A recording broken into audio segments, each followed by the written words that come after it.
Hello, everybody, and welcome to Proud Malcontent on this the Sunday edition of Proud Malcontent.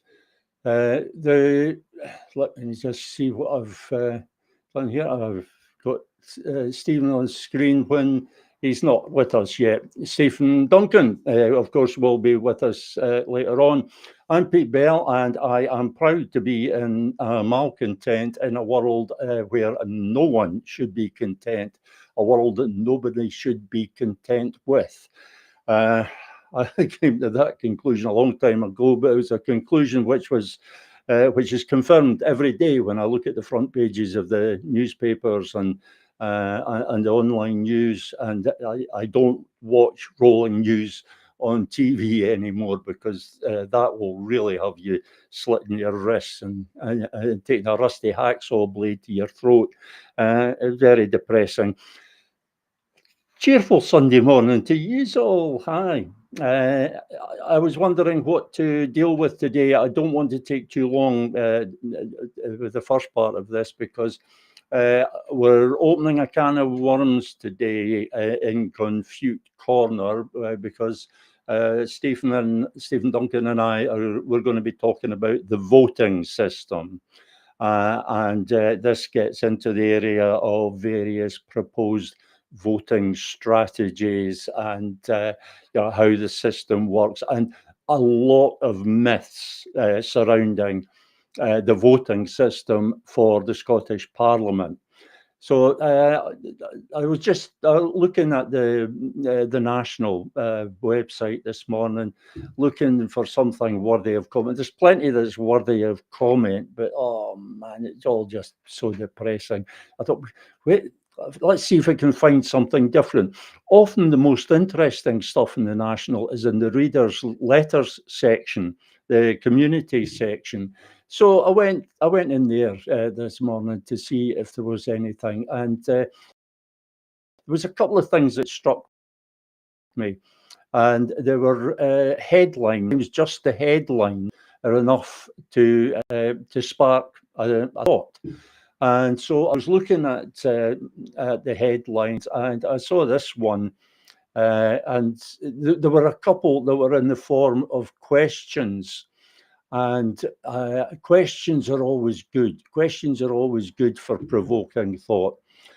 And this one, as you can see on the screen, the question is, why won't SNP leaders explore every possible route to independence?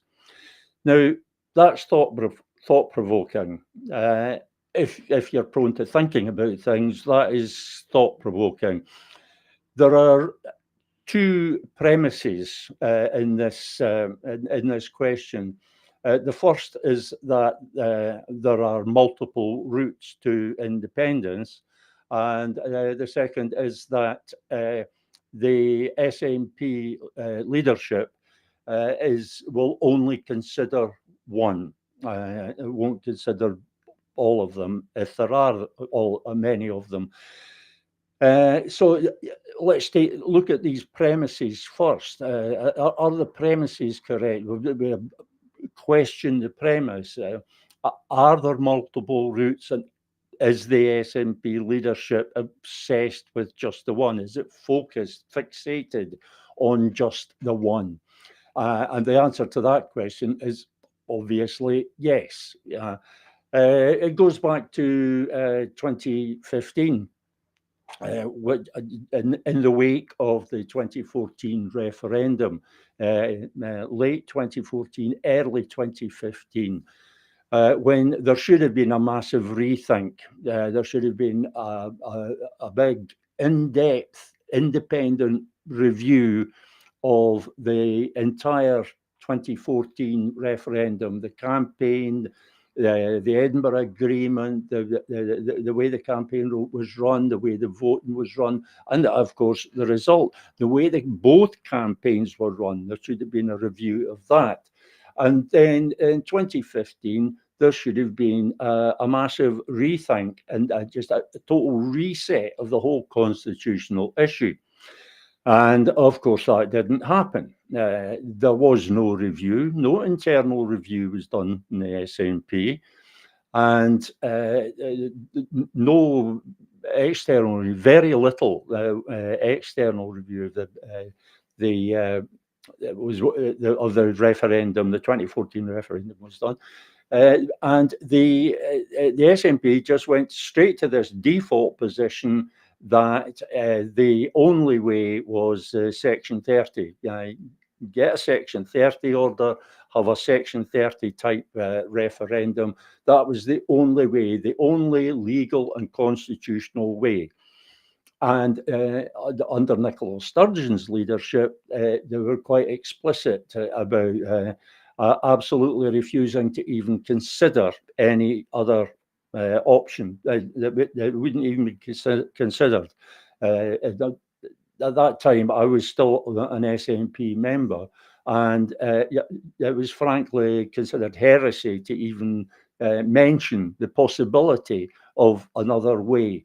The leadership, Nicola Sturgeon, had stated the course of action, and that was it. There was no more to be said on the matter, no discussion. And so it's true. That premise is correct. It's true, the SNP. But the question was why? Why the SNP leaders, why won't they explore these putative numerous routes to independence? And it comes back to this matter of the party line. The party line is set, and if they don't stick, if everybody doesn't stick to that party line, it sparks talk of splits, divisions within the party, disputes within the party, and that makes the party look weak. And there's this theory that the public doesn't like and won't vote for parties that are divided. I'm not sure that is true. I think a lot of the public would be quite delighted to see more open discussion within parties, more points of view considered, more discussion, more debate, and more possibility for bringing in fresh ideas and perspectives. Precisely opposite of what the SNP became in the periods after the 2014 referendum, when there was absolutely no discussion. It's the British political system, and I think it's the same all over the world now. The party line, that is it. It's fixed. It's set. And having set it, they then cannot change their minds. They cannot change their minds because that again is seen as another sign of weakness. It's seen as wobbling, and it's seen as a sign of weakness.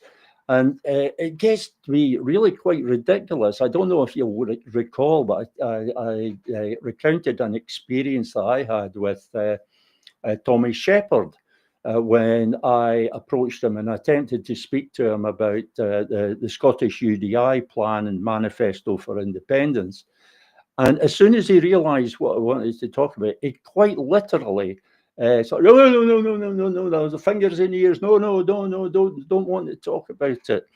And the other day, I was reminded of this the other day because when I was at the Edinburgh March and Rally, the AUOB event in Edinburgh, a friend told me that they had approached Kenny McCaskill to broach precisely the same subject with him, the Manifesto for Independence, Scottish UDI, the whole thing. And Kenny McCaskill's reaction was almost identical. The way it was described to me, it was almost identical. No, don't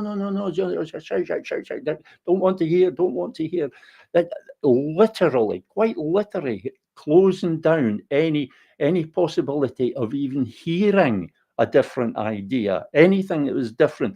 It was as if there was a crime to be caught listening to anybody suggesting something which was not in keeping with the leadership's diktat on the subject. So they get fixed on this party line, and then they cannot deviate from that. And that's very unhealthy. That's very unhealthy, because the world is changing all the time. So when the situation changes, you have to adapt to it.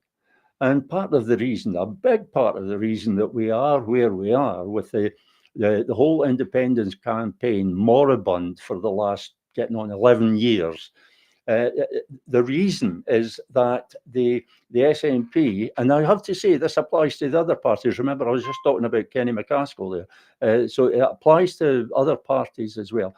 They haven't changed. They don't adapt. They're not flexible. They're not agile.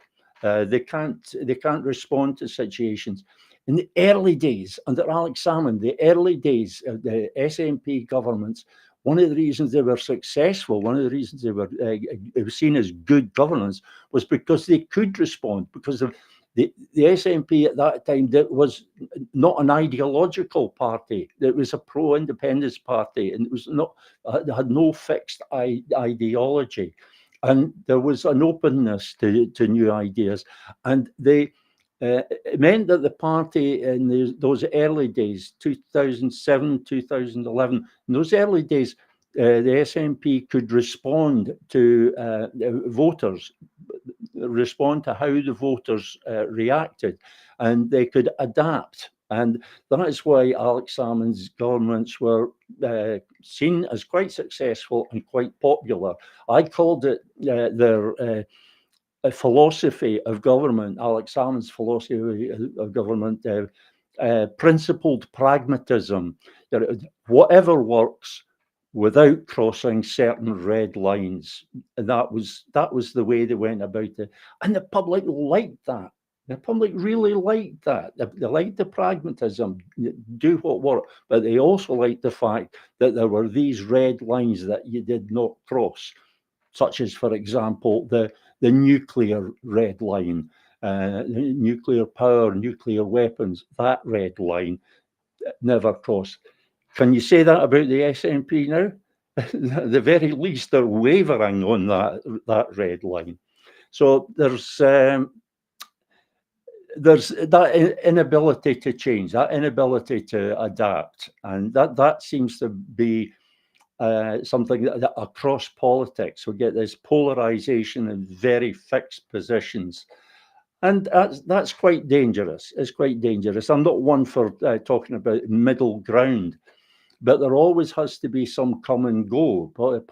Politics it's about managing the power relationships. That is what politics is. It's a management of power relationships, and managing something means adapting to circumstances.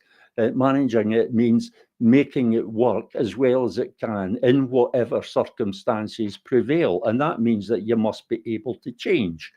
And that capacity for change has been lost. And we see this now with Starmer's government, where it's got on this fixed course. Of course, it was fixed by the Tories, and they're stuck with that. So SNP leaders won't explore every route, but are there multiple routes? That's another question that's worth asking. That's another premise that's worth interrogating, because are there multiple routes? I used to think so. We get people saying quite a lot, the more irons in the fire, the better. The more routes that are attempted, the better. Well, that's not necessarily true, because that's a very diffuse approach. I mean, it's a scattergun approach. So it's not necessarily a good thing. But you're up against the full might of the British state. It may be that you need more of a bullet approach rather than a scattergun approach, and you need something concentrated and focused. And the idea that there are multiple routes, I question that also, because even if there are different ways to go, the initial stages.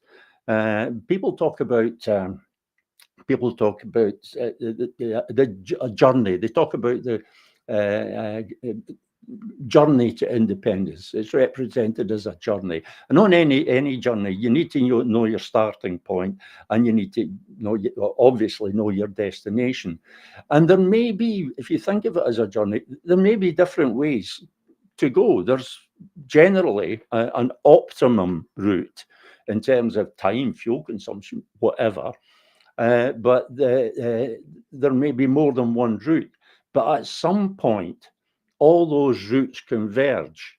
Like if you're heading for a town or city, no matter which way you go, there may be only two routes into that town or city, probably more if it's a city. But you take my point, there are a limited number. Further out, there are all sorts of roads, but as you get closer, the number of routes reduces, so that all the routes converge at some point. So even if there are those multiple routes, they're coming to a point where they all converge, where there's this common point that they all must get through. So it doesn't really matter if there are multiple routes to it. You have to consider that common point. And then you have to consider whether the thing that you're representing as a route actually takes you to that point. And the situation we have at the moment is lots of people talking about lots of routes, none of which take us to that point. They don't. I'm not going to get into that just now because we don't have time, but they don't. Because that common point is legislative competence of the Scottish Parliament. That is where all these routes converge. So talk about these different routes as much as you like. When it comes down to it, the thing that we have to focus on is that convergence point, the point of legislative competence. If your putative route to independence does not address the issue of legislative competence and does not adequately address it, then it is not a route. It gets there, it gets that close, and then it stops. Legislative competence is the issue that has to be addressed.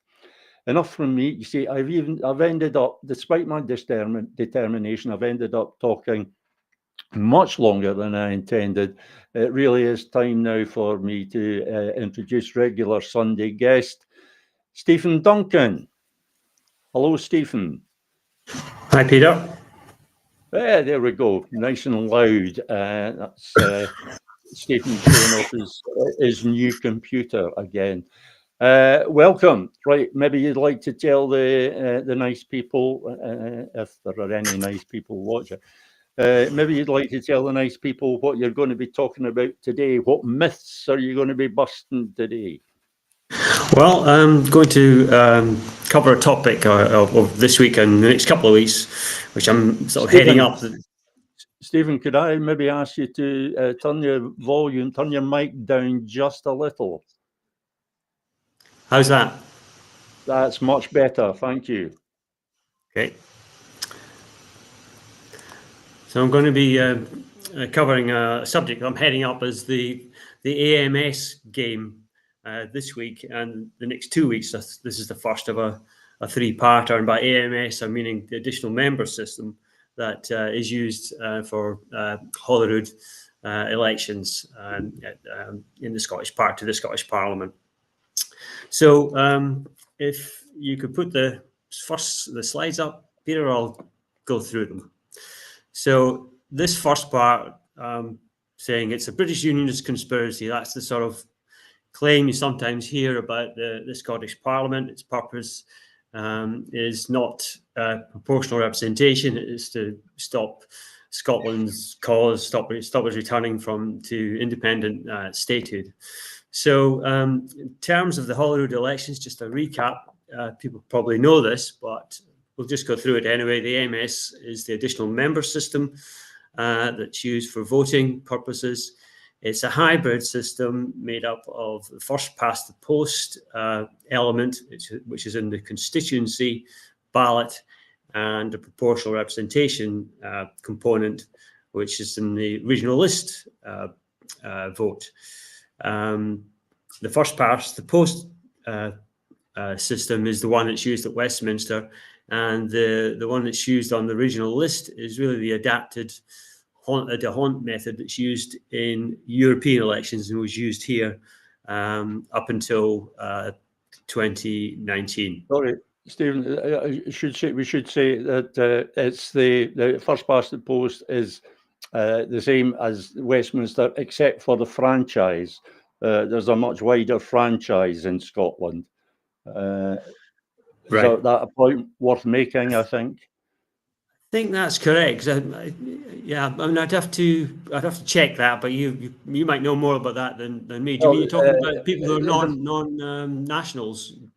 No, I was talking about 16-year-olds. Good point. That I think makes a bit of a difference. It's a relevant point, and it allowed me to practice interrupting you. No, it is relevant, and because it's particularly relevant to the cause of independence, because 16 and 17-year-olds do get a vote in that as well, and as we know, they are predominantly in favour, probably 70% of Scotland's cause, independence, that is. So back to the MS. In general, the theory is that the more seats that are won by a particular party in the constituencies, the fewer the seats will be won in the regions, and vice versa. So there's stuff like there's a sort of what you might call a constituency penalty. If you do well there, you tend to be doomed in the regional list ballot.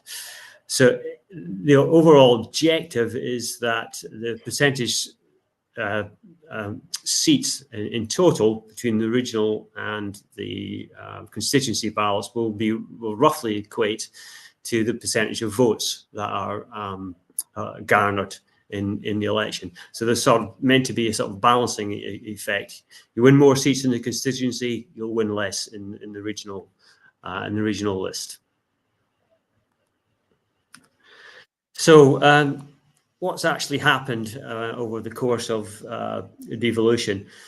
So this table on this slide looks at election winners, the proportion of the votes and proportion of the seats that who is deemed to be the winning party has achieved in both sides of the ballot.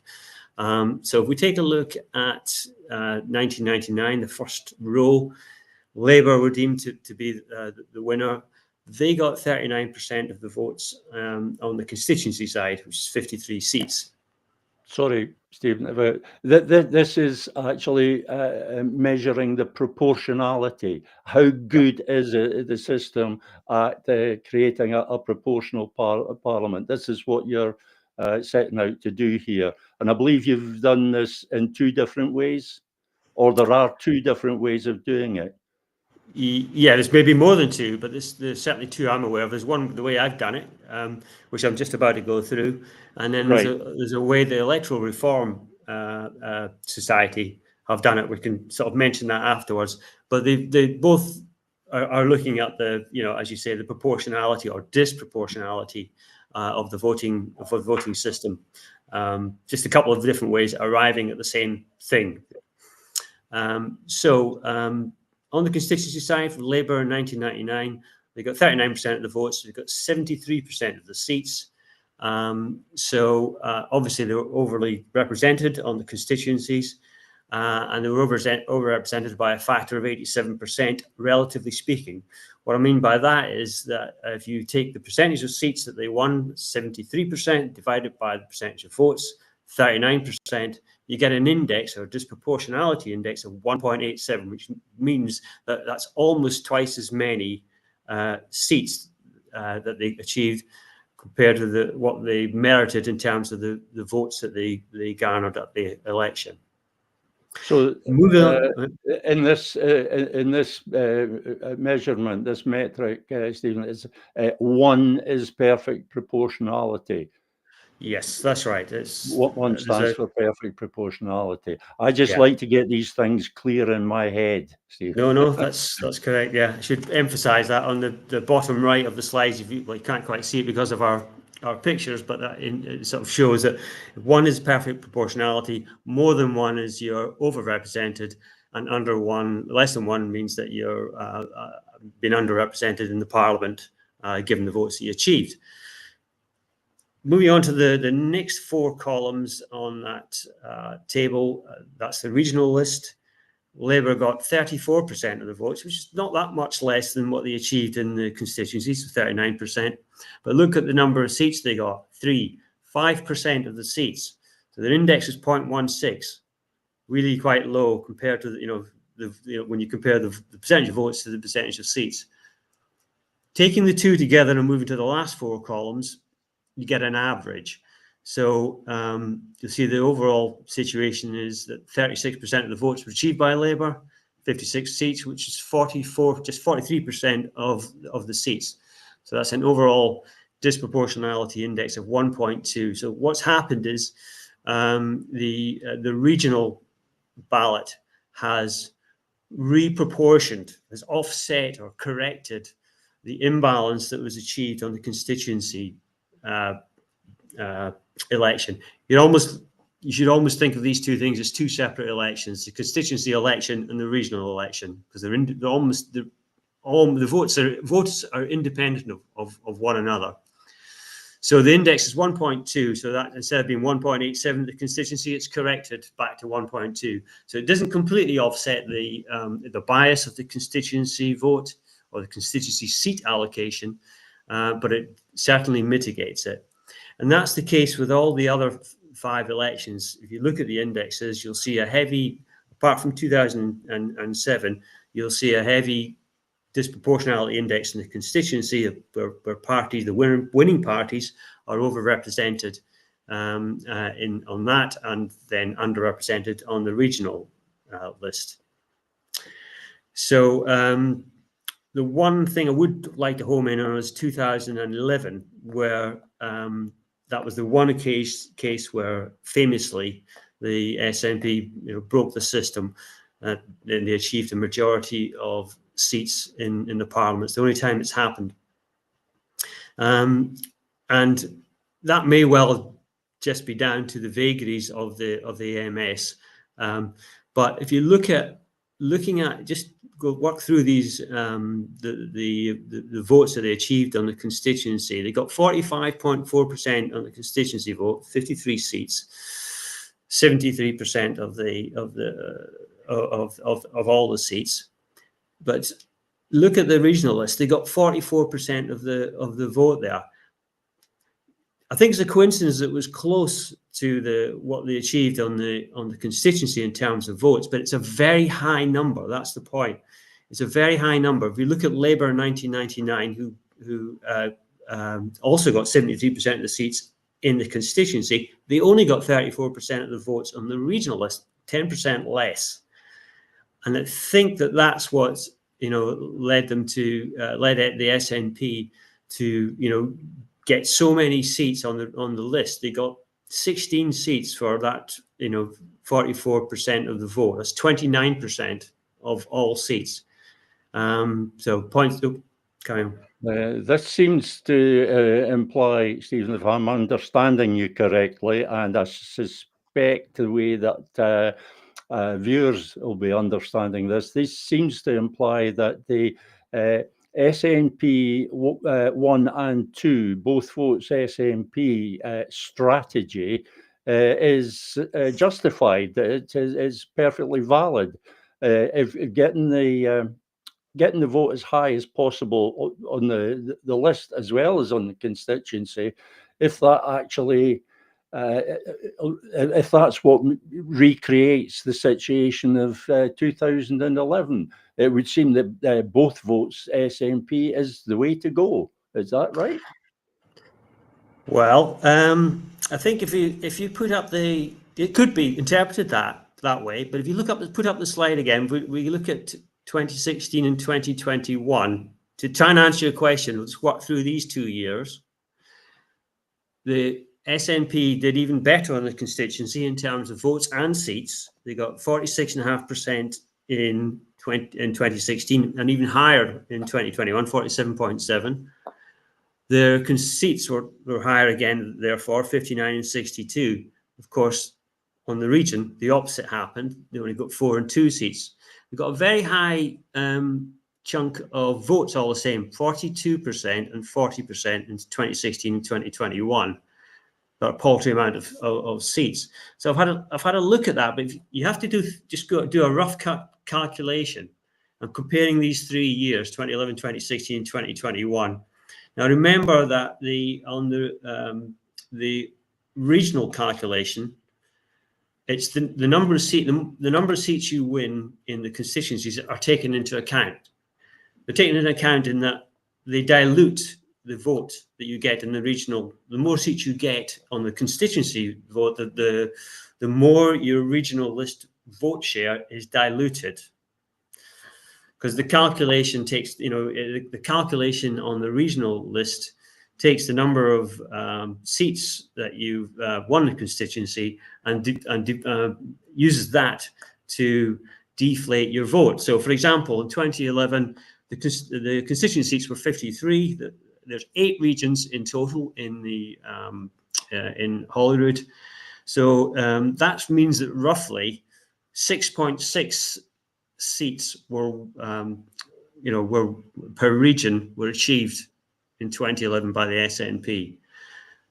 They got 44% of the vote. If you divide 44 by 6.6, you get an effective regional starting point, a regional share of the vote of 5.77%.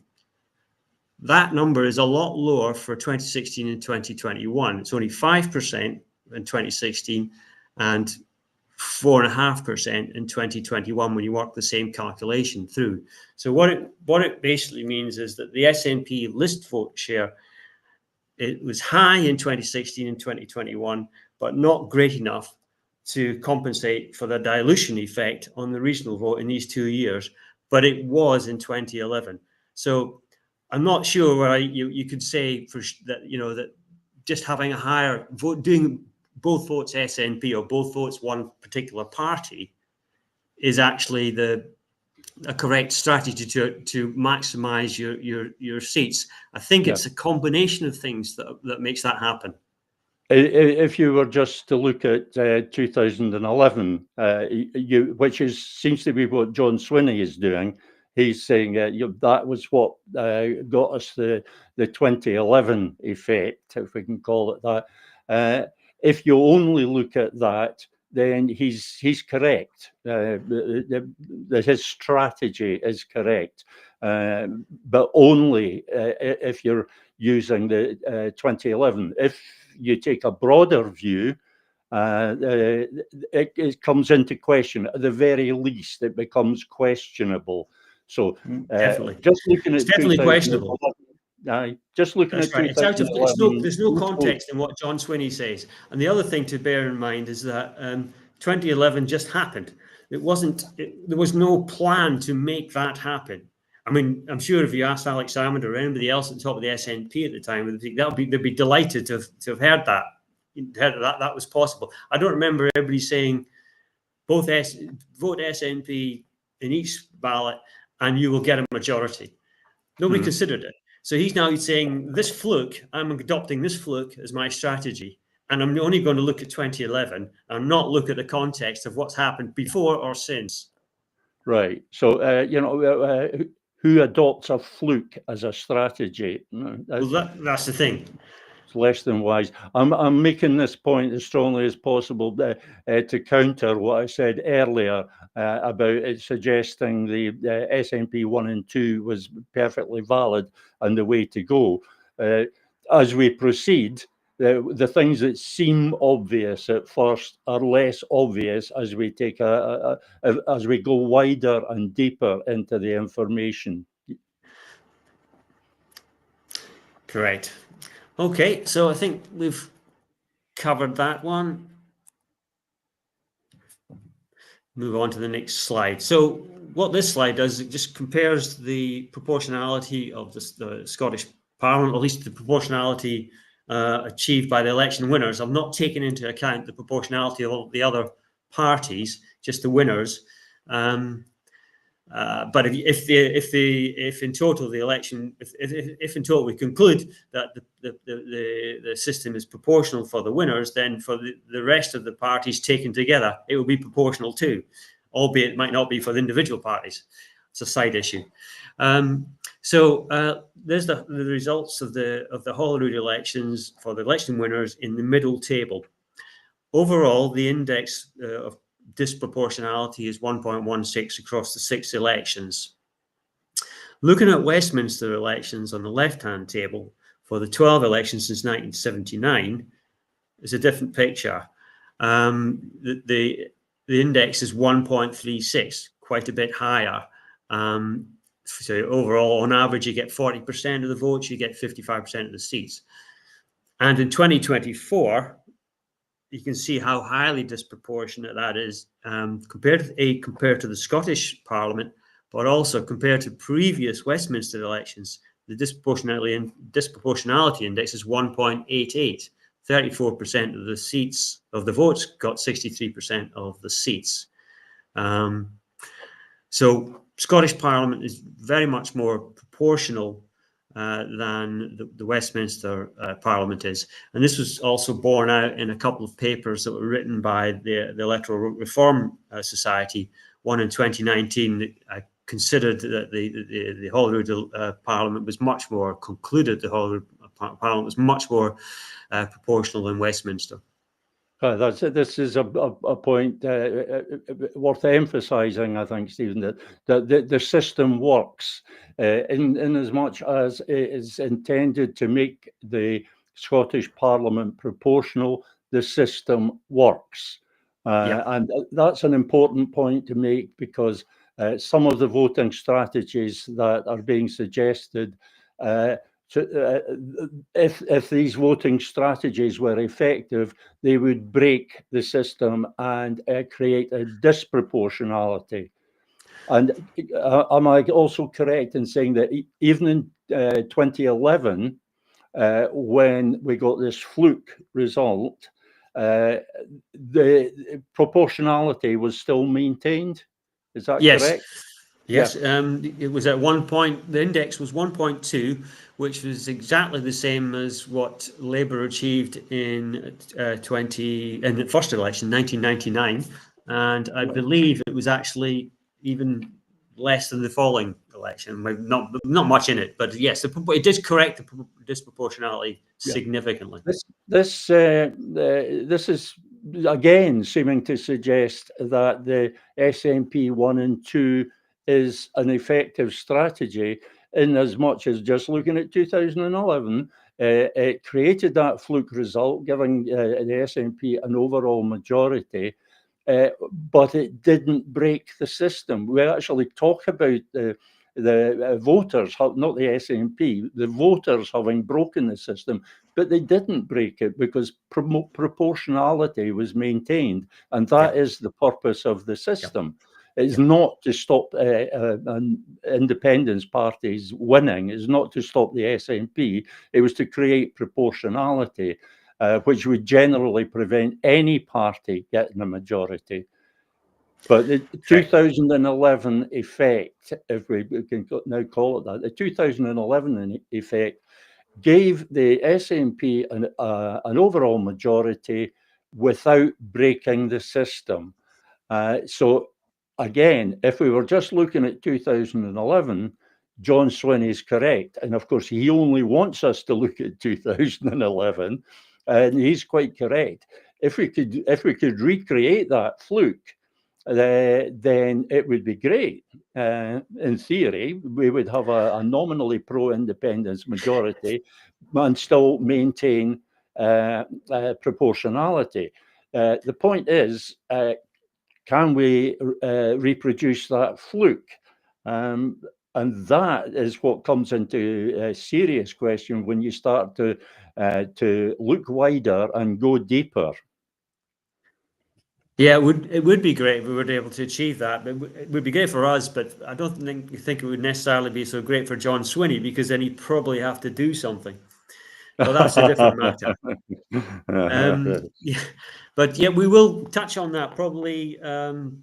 Third part of it. Well, we'll keep coming back to it, I'm sure. But you will see that when we start looking at this idea of a super majority that's been touted for the last 4 years, we'll then see the system does start to get broken in terms of the disproportionality that it introduces.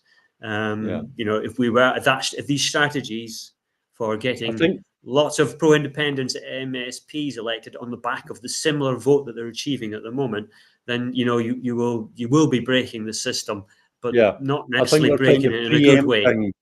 We're preempting the future and threatening to go for a time, but that's a nice wee taster for people of what is to come.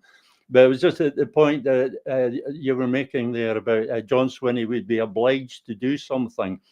You're perfectly correct. The 2011 effect took everybody by surprise, and we should remember that Alex Salmond, not least of all, and Alex Salmond was put in the position of he was obliged to do something, as you suggest John Swinney would if he was in a similar situation.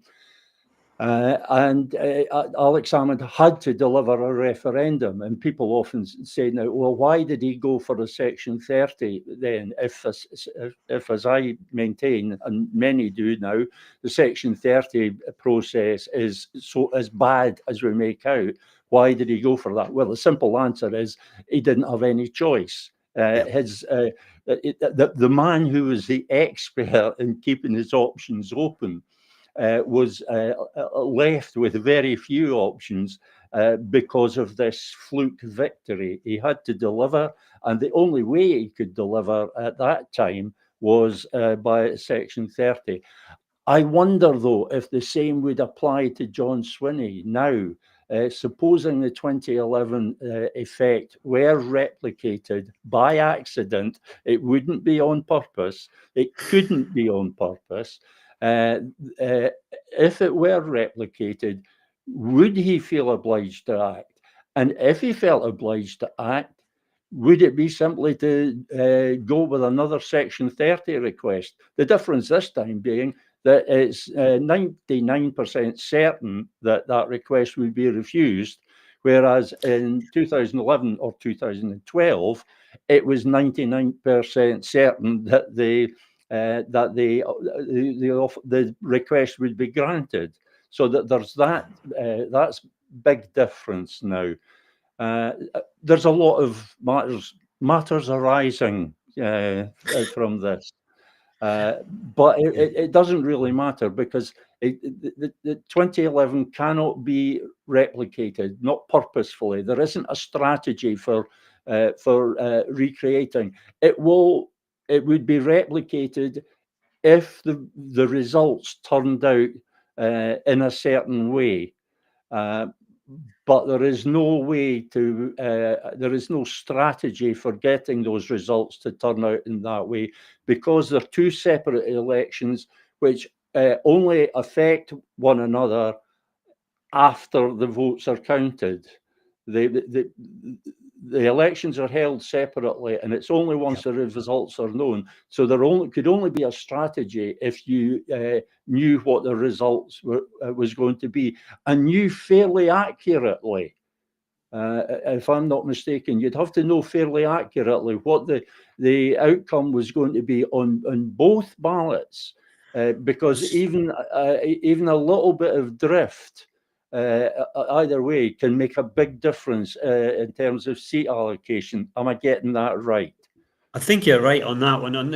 You're definitely right to treat them as separate. The constituency vote has no bearing on the regional count.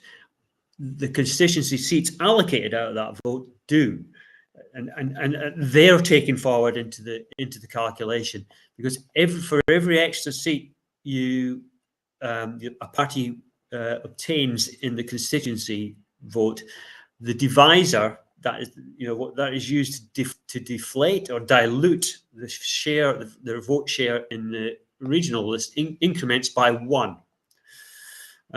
So that has a big impact, and I think it has a bigger impact than the percentage share of the vote on the regional list. I think that has it has more than offsets. I've not got the exact relationship, but I think that has a bigger impact than the share of than increasing your share of the vote on the regional list. It has a bigger impact on your ability to win regional list seats. I think the simple point to keep in mind here is that it's not possible to have a strategy, because it's not possible to know the outcomes in advance accurately enough for a strategy to be guaranteed to work.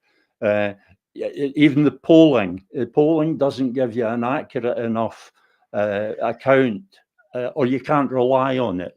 Safe assumptions again. You can't safely assume. The polling's all done at national level. It's not done at local level. It would be too expensive to do at local level if you were a candidate yourself. Voters can't afford to do that. So how should I split my vote?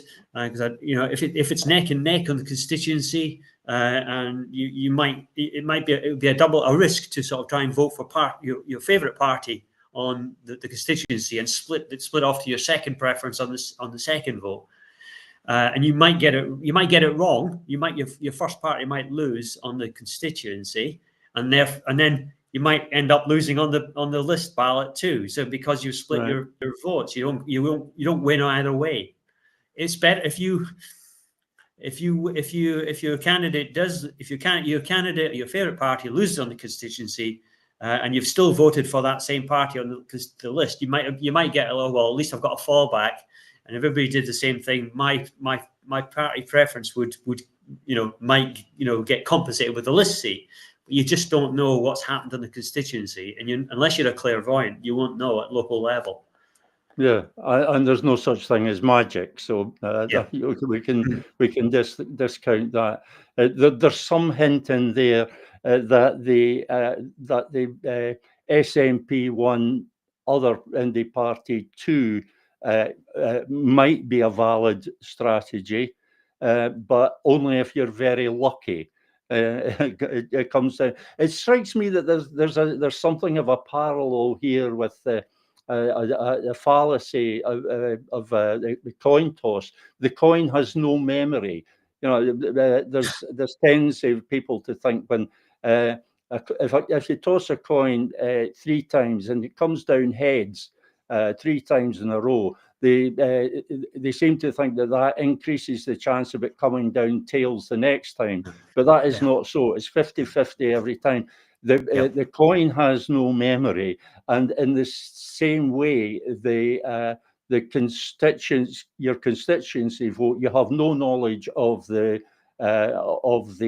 regional vote, and vice versa. So it's similar in that sense. Just as the coin has no memory, you have no knowledge. And in the case of the coin would have to have memory for that strategy to work. And in the case of the voting, you would have to have that knowledge in order for the strategy to work. That's pretty accurate. I'm explaining these things to myself here, and I'm understanding it better. Very much thanks to the way you're presenting these figures. I very much appreciate it, and I hope the viewers do too. Okay, so just final point on this. The final comparisons with the council elections that have been I think since 2007, the single transferable vote has been used in these local authority elections. And if you look at the indices on them, they average out at 1.07. So they're very proportional.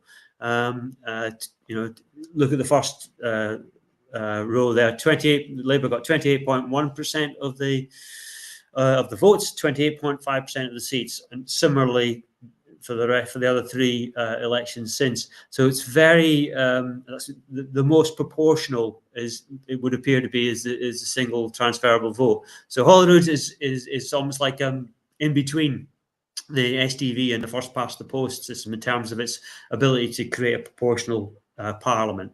And again, this was borne out by the alternative method that the Electoral Reforms Society used to calculate the proportionality of each of these three sets of three methods for counting votes.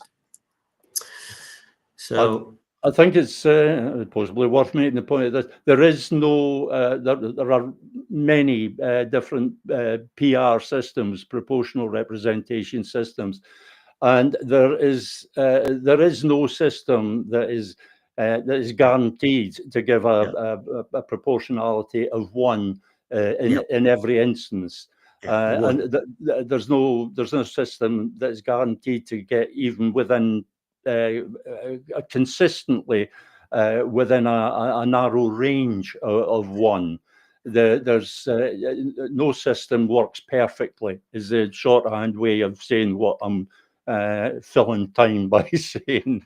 No, that's there's no system is perfect. So the fact that the AMS, the additional member system, the system used for the Scottish Parliament, the fact that that is not perfect doesn't really count against it, because there is no such thing as a perfect system. That's right. Again, that's a point worth making.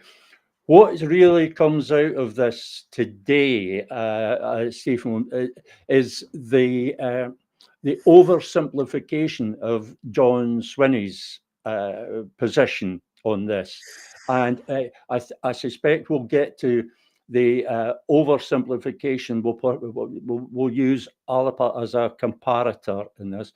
We'll get to the oversimplification of their preferred strategy in the next show, the one after. We will get to it, but we're looking at the SNP here, at John Swinney's strategy, and he can only make that strategy look valid, look credible, by asking us to focus solely on the 2011 effect, the result that it had then. That it's this issue of oversimplification that concerns me. That the politicians seem to think that we're all stupid. They seem to think that or at least we all have to be treated as if we're stupid. They seem to think that the electorate, the voters, are not capable of understanding what you have just explained and what I have sought to clarify with my interventions. Is that true? Are the voters that stupid? We know the electorate is dumb. The electorate is a dumb beast. That's when you take the voters as a mass. It is a dumb beast. It's a mob. But individual voters, the average voter, is the average voter really that stupid? Do you think? Well, I doubt it. I mean, they may just. I think. Well, it's a difficult one. To be continued. I'll have to put some thought to that before I make any controversial statements on it. Oh, I'll do controversial statements all the time, and I don't think people are stupid, but they act stupid, and I think that's largely because they're lazy, they're intellectually indolent. And I opened the programme today by looking at just the headline from the letters page of the National that posed the question, why won't SNP leaders explore every possible route to independence? And I ended up talking for nearly 20 minutes just on what was discussable about coming out of that headline, the questions that arose from it, and the debate that arose from it. And I just suspect that people are they're lazy about that. They don't ask the questions. They don't inquire. Now, whether that's an effect of politicians and the media dumbing down, or whether it's working the other way, that it's the dumbness of voters that is causing the media and the politicians to dumb. Which way it's working, I'm not sure, but I'm absolutely certain that there is an effect there. And the effect is just this overall dumbing down and this overall reluctance to look deeply at things. Well, there must be some truth in that, because the politicians wouldn't surely carry on doing it time after time, trying to treat us like fools and idiots. I mean, you mentioned, I saw your piece at the top of the program about the different, people talking about the different voting strategies. But how come after this length of time that they still haven't reached the conclusion that that there is only ultimately will only be one way to restore Scotland's independence, and there's going to be one route at the very end, and that is face London down. There isn't going to be any other way. So that's activists that are writing to the National, or people who are engaged, and they still haven't come to that conclusion. Yeah. And there are people who are thinking about it all the time, presumably. Well, but they're not thinking about it very much. Yeah. They're not thinking about it very much or very deeply, as you say, if that's as far as they've got after this length of time. And we have to also take account, I'm trying to make out voters aren't as stupid as politicians appear to think that they are, or they're not as stupid as they're treated by politicians and the media, we have to say there, because they're like twins in this. Because there are so many voters who actually believe in these strategies. They actually believe that these strategies will have an effect. It's like people who believe that they have a system at a casino, a system to win at roulette or whatever. You and I both know that that is impossible, but people still believe in these systems. And so they believe that there is a way of gaming the voting system. But even from what we've seen today, it would seem that that's not as easy as people seem to imagine. And I would also just finish off by saying I don't think that the system is designed to stop the independence from happening, or because we've seen 4 consecutive SNP governments and of different hues as well, minority, majority, coalition. So the nationalist fox wasn't shot. There's still about 50% of the vote, 50% of voters, according to all the opinion polls, over a long period of time. It's about 50% of the people still want independence, regardless of what happened in the referendum. So this issue has not gone away. The Parliament has not